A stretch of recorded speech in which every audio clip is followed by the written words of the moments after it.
एक अलग सा सूनापन था, खालीपन था मेरे जीवन में, और जो किसी चीज की कमी से नहीं आता, लेकिन मुझे ऐसा लगता था ये जीवन ही बेकार है। हरीश को जो भी धार्मिक रीति रिवाज और अनुष्ठान सिखाए गए थे वो उनका पालन किया करते थे, पर उनके दिल में खालीपन फिर भी बना रहता था।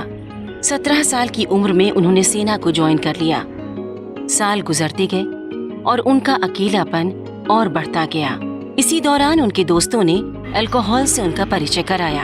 आर्मी में ज्यादातर लोग तो फ्री की, उस समय तो फ्री की सिगरेट, फ्री की रब मिलती थी, और वो मैं तब नहीं पिया करता था, लेकिन दोस्त लोगों ने बोला अरे ये तो गम को गलत करने की दवा है, ये तो पी लो, इससे सारे दुख दूर हो जाते हैं। तो दोस्त लोगों के साथ पीने लगे। 2 साल तक हरीश अल्कोहल के जरिए अस्थायी सुकून पाते रहे, पर इस चीज ने उन्हें शारीरिक और मानसिक रूप से प्रभावित किया। आखिरकार हरीश के मन में ख्याल आने लगे कि जिंदगी अब जीने लायक नहीं बची है। शांति ढूंढने के लिए शराब पीनी शुरू की। उसे शराब से भी शांति नहीं ला पाए, बल्कि दुख और बढ़ गए। थोड़ी देर के लिए जब तक नशा रहेगा, थोड़ी देर सो जाएंगे, उसके बाद फिर होश में आएंगे, फिर उससे ज्यादा अशांति होगी। तो फिर अब तो जिंदगी में रह क्या गया, इसलिए मैं सोचता था बेहतर है कि अब मैं मर जाऊं। एक दिन जब वो घर में अकेले थे तो उन्होंने अपने जीवन का अंत करने का फैसला किया। उस रात को मैंने गिलास में पानी लिया और रेड पॉइजन लिया, और उस रेड पॉइजन को उस पानी में घोला और उसको पी गया, लेकिन उससे मैं मारा नहीं। चूहे के जहर का असर खत्म होने पर हरीश ने फिर से शराब पीना शुरू कर दिया और खुद को रस्सी से लटकाकर जान देने की योजना बनाने लगे, पर उनकी ये कोशिश भी नाकाम रही। जीवन को अभी तो खत्म करने की वो भावना तो खत्म हो गई दिमाग से, वो तो निकल गई, क्योंकि बहुत ज़्यादा दुख उठाया था। मैं कई दिन तक ठीक से चल नहीं पाया था, कई ठीक से बोल नहीं पाया था लोगों से, मैं बहुत दुखी था। लेकिन ये सोचा है कि अब कैसे जिया जाएगा, जीना है, मरना भी इतना आसान नहीं है। अगर मुझे कहेगी दोबारा से ट्राई कर मरने के लिए, और नहीं कर सकते, क्योंकि वो देख कर चुके। हरीश 10 साल की उम्र से ही कीबोर्ड्स बजाया करते थे, तो उन्होंने इसे फिर से बजाना शुरू करने का फैसला किया। 2 हफ्ते बाद उनके दरवाजे पर दस्तक हुई। कीबोर्ड बजा रहा था और हिंदी फिल्म की धुन बजा रहा था, तो एक पास्टर साहब जो है वो इस धुन को सुन करके आए और उन्होंने दरवाज़ा खटखटाया। उन्होंने कहा क्या मैं अंदर आ सकता हूँ?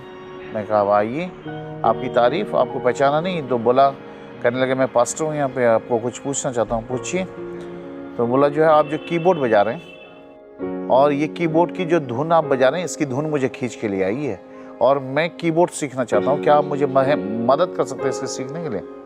तो मैं कहा जरूर, अगर आप चाहते हैं कि सीखना चाहते हैं तो मैं आपको जरूर मदद करूँगा। हरीश पास्टर के घर गए और उन्हें कीबोर्ड्स बजाना सिखाया। जल्दी ही ये दोनों दोस्त बन गए। एक दिन हरीश ने पास्टर की मेज पर एक बाइबल रखी देखी और पूछा कि क्या वो इसे पढ़ने के लिए ले जा सकते थे। जब मैं पास्टर को देखता हूँ तो उसके अंदर जो एक अलग सा विश्वास था, एक अलग सी उसका जो नम्रता थी उसके अंदर, उसका जो अलग सा व्यवहार था, वो मेरे व्यवहार से बिल्कुल भिन्न और अलग था और मेरे सोच से भी अलग था। जब उसको देखा, उसके बाद देखता हूँ वो बिल्कुल हमेशा शांत बैठा रहता है और उसमें बहुत गंभीरता है, तो एक अलग सा चेंज ही मेरे दिमाग में आई। इसमें तो कुछ ना कुछ तो है। मेरे दिमाग में एक बात गई, शायद क्या पता बाइबल पढ़ने से शायद मुझे भी शांति मिल जाए। हरीश ने बाइबल को पढ़ना शुरू किया और इसमें जो कुछ लिखा था उसने उन्हें हैरान कर दिया। जब मैंने उत्पत्ति की पुस्तक को पढ़ा तब मुझे पता चला कि मनुष्य जो है वो परमेश्वर के स्वरूप में सृजा गया है और जो है परमेश्वर ने मनुष्य के नाक में जीवन की सांस फूंक दी और वो जीवित प्राणी बन गया। अब जो है मुझे लगा कि यहाँ जो है जीवन कुछ है, परमेश्वर और मनुष्य के बीच कुछ संबंध है। चौथे दिन हरीश ने बाइबल पढ़ने से पहले प्रार्थना की। वो जानना चाहते थे कि क्या प्रभु यीशु असली परमेश्वर है। तो जब उन्होंने बाइबल पढ़नी शुरू की तो उन्हें एक विस्मयकारी अनुभव हुआ। आग जैसी गर्मी मेरे जीवन शरीर में आ गई और मेरे मन में ऐसा हो रहा था कि मैं अपने पापों के लिए क्षमा मांगूं प्रभु यीशु मसीह से, और एक अलग सी आग मेरे हृदय के अंदर थी और मैं चिल्ला रहा था कि प्रभु मैंने ये पाप किया, मुझे क्षमा कर, मैंने ये बुरा किया, मुझे क्षमा कर, यीशु मैंने ये पाप किया, क्षमा कर। तकरीबन 1 घंटे से ज्यादा मैं चिल्लाते रहा हूँ, रोता रहा हूँ। हरीश फौरन पास्टर से मिलने गए। उन्होंने अपने अनुभव और जो शांति उन्हें महसूस हुई थी उसके बारे में पास्टर को बताया। पास्टर ने कहा कि उन्हें किसी अच्छी चीज का आभास हुआ था। प्रभु यीशु पवित्र आत्मा के जरिए उनके जीवन में अपना चमत्कार दिखा रहे थे। तो उन्होंने कहा अब आपको जो है यीशु मसीह को अपने उद्धारकर्ता के रूप में ग्रहण करने की आवश्यकता है, और जैसे मैं प्रार्थना करूंगा आप ऐसे ही आप मेरे पीछे पीछे प्रार्थना करें।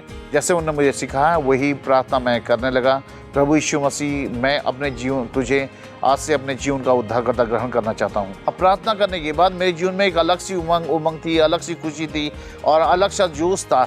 अब मेरे जीवन में खालीपन नहीं, बल्कि मेरा जीवन बिल्कुल भरा हुआ था। हरीश ने परमेश्वर के साथ ये वादा किया कि वो शराब पीना और अपनी पुरानी जीवन शैली दोनों ही छोड़ देंगे। आज 24 साल बाद हरीश प्रभु यीशु द्वारा उन्हें दिए गए एक नए जीवन के लिए उनके आभारी हैं। एक पास्टर के तौर पर उनकी इच्छा लोगों को ये समझने में उनकी मदद करने की है कि केवल प्रभु यीशु के माध्यम से ही उम्मीद और शांति प्राप्त की जा सकती है। प्रभु यीशु मसीह आज भी हमें जीवन देने के लिए, एक अच्छा जीवन देने के लिए हाथ फैलाए बैठा है, ताकि हम उसके पास जाए, अनंत जीवन को प्राप्त करेंगे।